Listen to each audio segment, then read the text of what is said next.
Večeras stvaramo izložbu novoprimljenih članova HDLU Rijeka. To je tradicionalna izložba koju pripremamo jednom godišnje, a nastala je kao rezultat prijama u članstvo naše udruge. Svake godine izmjenjuje se žiri koji se sastoji od 2 povjesničara umjetnosti i 3 umjetnika članova HDLU Rijeka. Ove godine na natječaj se prijavilo dosta umjetnika, međutim izbor za ulazak u članstvo izborilo je 8 umjetnika i ova izložba je njihova prva prezentacija u našoj udruzi. U žiriju za prijem u članstvo ove godine su sudjelovali Želimir Hladnik, Luiza Ritoša, Melita Srola Staničić, te od povjesničara umjetnosti Branka Arhi i Dijana Zrilić. Predstavljam se svojim radovima kao jedna od novih članica HDLU Rijeka.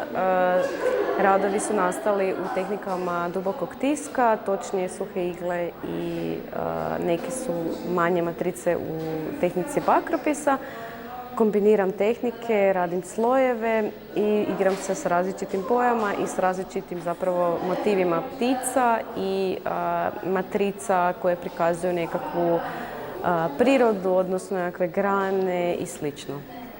Diplomirala sam na Akademiji primijenjenih umjetnosti u Rijeci i to me i ponukalo da bi postala član HDLU Rijeka. Diplomirala sam 2013. a od 2014. radim u srednjoj strukovnoj školi u Varaždinu. Iz Varaždina sam, ali mi je Rijeka i dalje nekakva nit vodilja, inspiracija i stalno se vraćam u Rijeku i tako da mi je ovo članstvo nekako bilo i prirodno da bi postala članica HDLU Rijeka, da bi se mogla javljati na natječaj i sudjelovati na zajedničkim izložbama, ali i samostalno. Znači evo, danas sam ja primljen u Hrvatsko društvo likovnih umjetnika Rijeka, što mi je pričinjava veliko i iznimno zadovoljstvo. Biti član takvog društva. Moj medij stvaranja je maslinovo drvo. Znači, radovi su sve ručni rad, lukom i pilicom se režu, ručno se šmirglaju i moje maske predstavljaju staroslavenska božanstva, vještice i vile. Znači, malo mitologije, malo da se vratimo unazad i možda bi bila poruka cijelog grada da previše nosimo maske, pa bi bilo vrijeme da ih počnemo malo iskidati.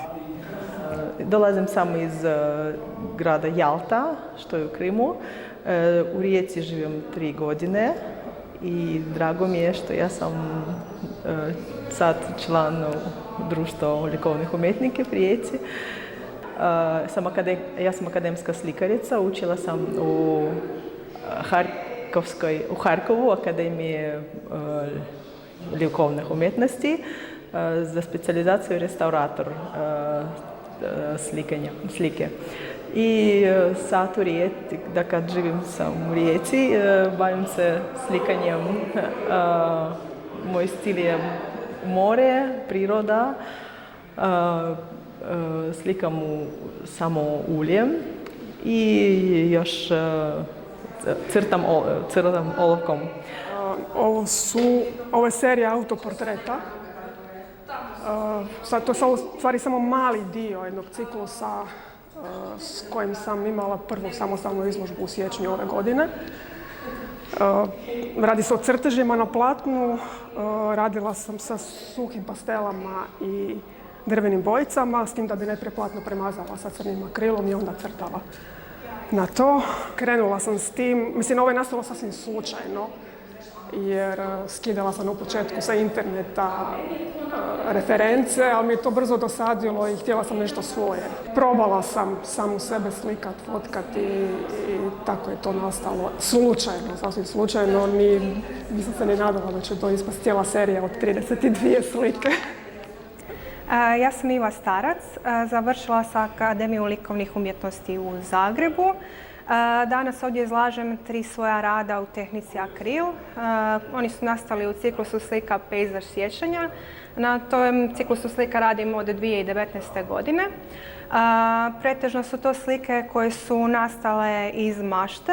Znači, ne slikam po nekom predlošku, nego skupljam nekakve emocije i unutarnje pejzaže koje onda ja prenosim na platno. a ti pejzaži su inspirirani specifičnom topografijom Kvarnera i Gorskog kotara. Baš zbog tog intuitivnog načina slikanja potičem ljude da kad promatraju moje slike, da svako u toj slici pronađe neki svoj sebi poznati pejzaž. Znači, može biti negdje bilo gdje, ne mora biti vezano za neko određeno ili stvarno mjesto. Moje ime je Ivan Car, živim i radim u Malinskoj, gdje imam i svoju prodajnu galeriju. Ova serija radova je zapravo nastala inspiracijom pri posjetu jednoj izložbi, a to je bila izložba Vinka Šajne. I zapravo ti njegovi krajolici su utjecali na moje krajolike.